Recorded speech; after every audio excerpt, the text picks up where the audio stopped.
If you've ever heard of the opening recommendation to develop your knights before bishops, then a perfect illustration of this strategy can be found in the Four Knights game. We reach this classical opening after the moves e4, e5. Both sides occupy the center and will then focus on supporting it by centralizing the knights with knight f3, adding pressure against the e5 pawn, and whether black plays knight f6, which is known as the Petrov defense, or if black chooses to play the classical knight c6.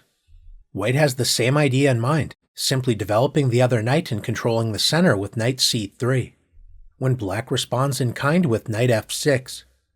We have now reached the Four Knights opening, an ancient opening that is well known for solid, straightforward development. This is generally regarded as a safety-first opening, but as we'll see, both sides will have the opportunity to sharpen the game if they should so choose. The first thing to explore is the natural developing move bishop c4. In response to this move, known as the Four Knights Italian variation, black can maintain the symmetry with bishop c5, leading to safe, quiet play. But black has the chance to unleash the center knight fork trick with knight takes e4, preparing to meet knight takes e4 with d5, forking white's bishop and knight, so black will regain the sacrificed material with a comfortable game. The term center knight fork trick suggests black has tricked white into surrendering the e4 pawn's control over the center, so the e5 pawn provides good central control for black. The natural bishop c4 allows the unpleasant center knight fork trick with knight takes e4. So what should white play instead? White sometimes plays g3, preparing to fianchetto the bishop with bishop g2. This is known as the Gleck system. It's not considered a particularly challenging option, but it's certainly a positional system the interested viewer can explore. In response to the Gleck system, black can play the safe and solid bishop c5, simply focusing on active, natural development. If black would prefer to sharpen the game immediately, d5 is an interesting option to explore. In the Four Knights opening, the most popular method of developing the light-squared bishop is to play bishop b5. Bishop b5 creates tension against the knight on c6, the key defender of e5, so this move indirectly adds pressure against black's center. The direction of play largely depends on how black decides to respond. Knight d4 is known as the Rubinstein variation. It can lead to concrete lines in which black must be well familiar with the opening theory in order to neutralize white's play. This is seen at grandmaster level, especially when black is content with a draw. A far more natural and popular response is the straightforward bishop b4. This solid response may give us the impression that black only wants to maintain symmetry and minimize any potential complications, which may be the case, but both sides will have plenty of opportunities to create imbalances in the position.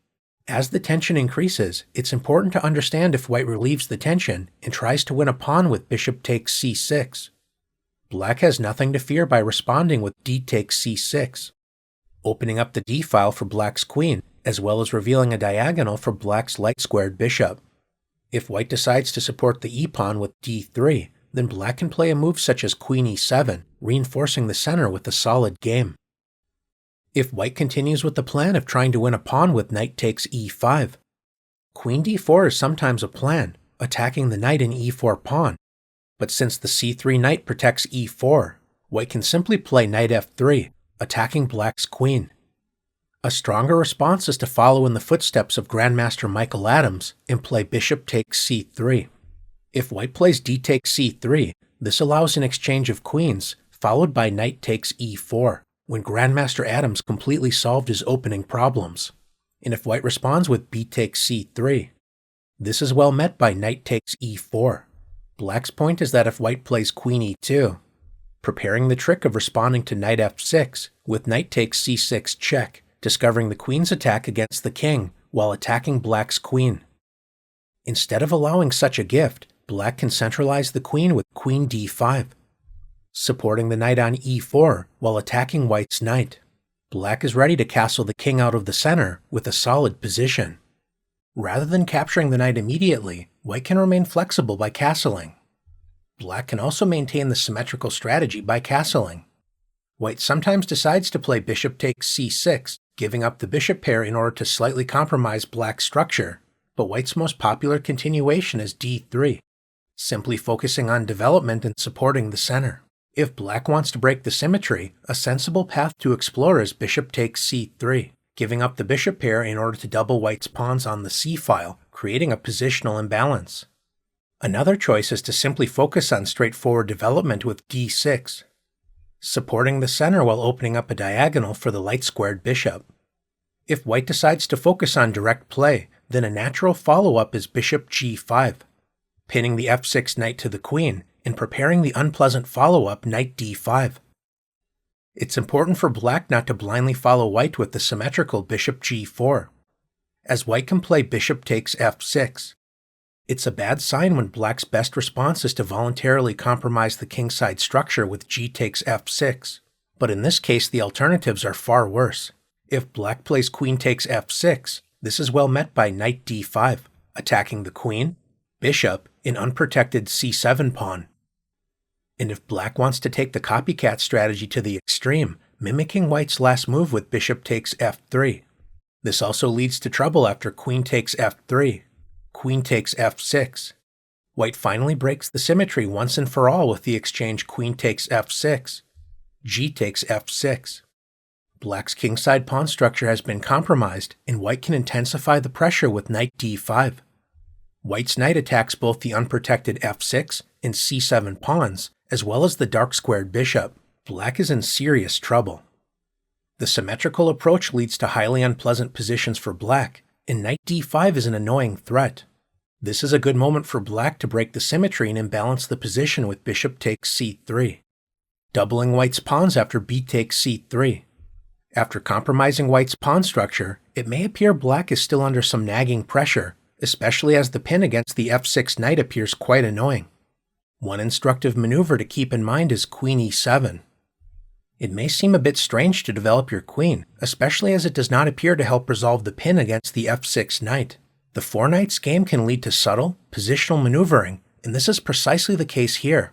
The queen vacates the d8 square to allow the instructive maneuver knight d8, preparing to challenge white's dark-squared bishop and centralize the knight with knight e6. White's dark-squared bishop will not be able to maintain the tension against the knight.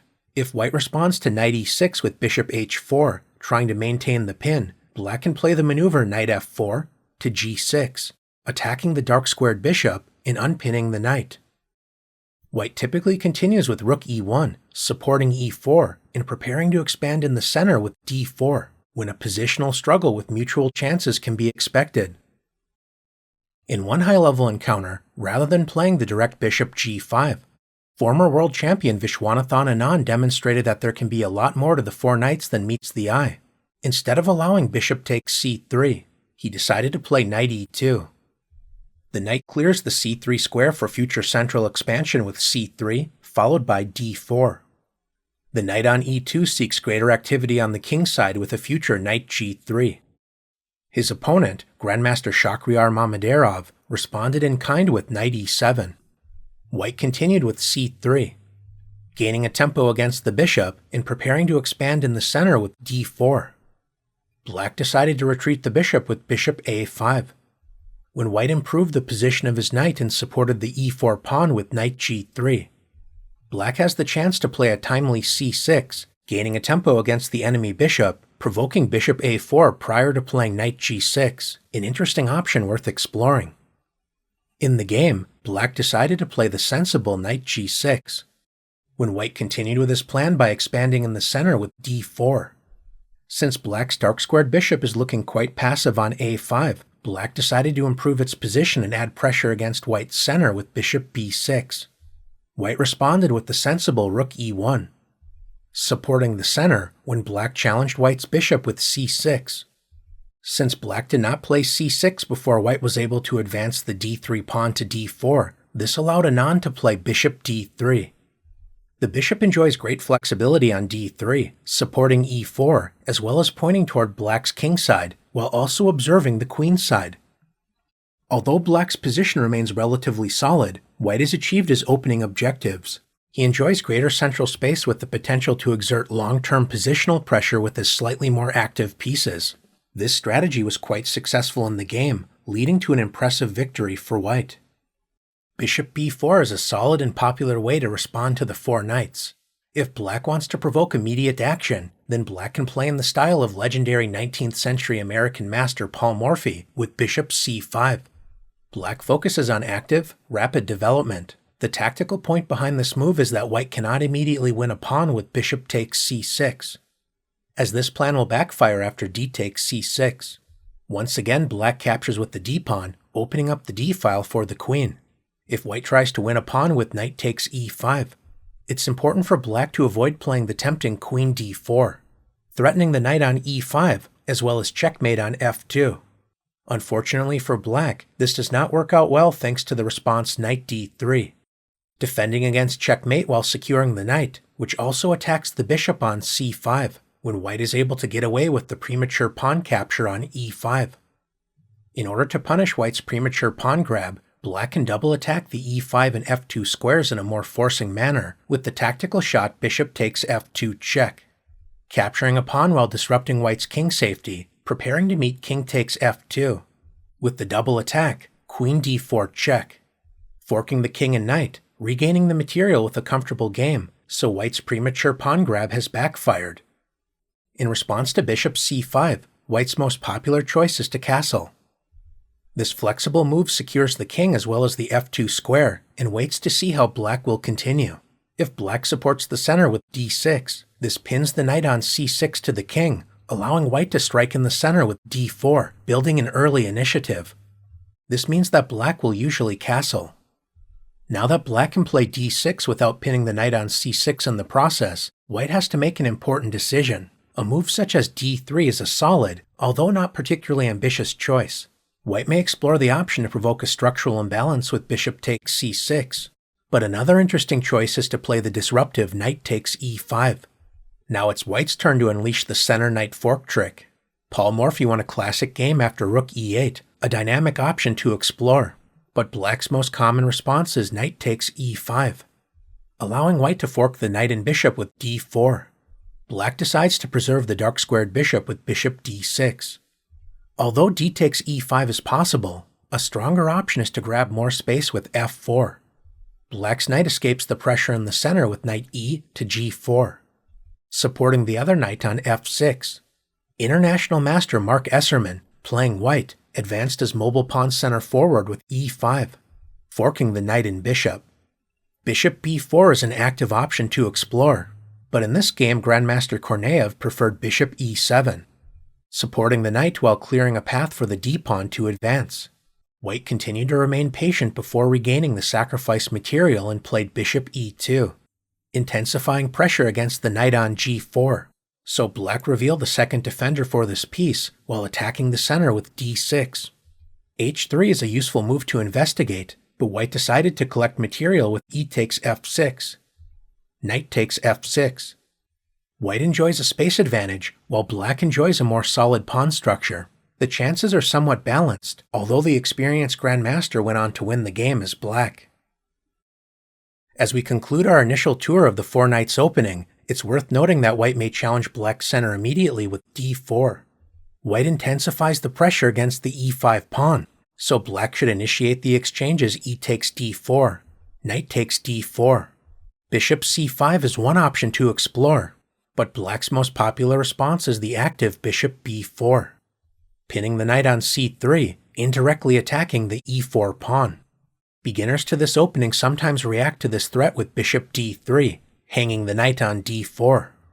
This is why white should first play knight takes c6, compromising black's structure after b takes c6. After the exchange of knights, white is ready to support the center with bishop d3. Striking in the center immediately with d5 is a strong choice, and black may also delay this by a move, preferring to castle. Attacking the knight with e5 is premature, as black can simply pin this pawn to the king with rook e8. This is a good moment for white's king to also exit the center by castling. When black strikes in the center with the thematic d5, lunging forward with e5 is well met by knight g4, so white usually plays e takes d5, c takes d5. Former world champion Vladimir Kramnik has played the subtle h3, when this is well met by rook e8, taking over the e-file with interesting play. White's traditional response has been the straightforward bishop g5, pinning the knight, the key defender of the d5 pawn. So black typically reinforces the d5 pawn with c6. White has several options at this point, But a good place to start your investigation is with Queen f3, intensifying the pressure against the pinned knight while connecting the rooks on the back rank. Black can decide to support the knight with bishop e7, and it's worth noting that Black sometimes prefers to play bishop d6, a more active diagonal for the bishop, not fearing multiple exchanges on the f6 square, a strategy which has proven quite reliable for Black. Overall, the 4-knight Scotch isn't considered a particularly challenging line, but as this line provokes structural imbalances, it can certainly reward the more experienced and strategically minded player. The 4-knights opening is a solid way to develop your pieces and simply prepare to play chess. This means that Black can also expect comfortable development without facing any great difficulties out of the opening. That being said, the 4 knights is not without its poison, and the player with greater experience and understanding can have a practical advantage against other opponents who simply assume this is a harmless opening and does not require serious study. Thanks for exploring this classical opening, and if you want to follow the opening guidelines of Knights Before Bishops, then you certainly have a friend in the 4 Knights game.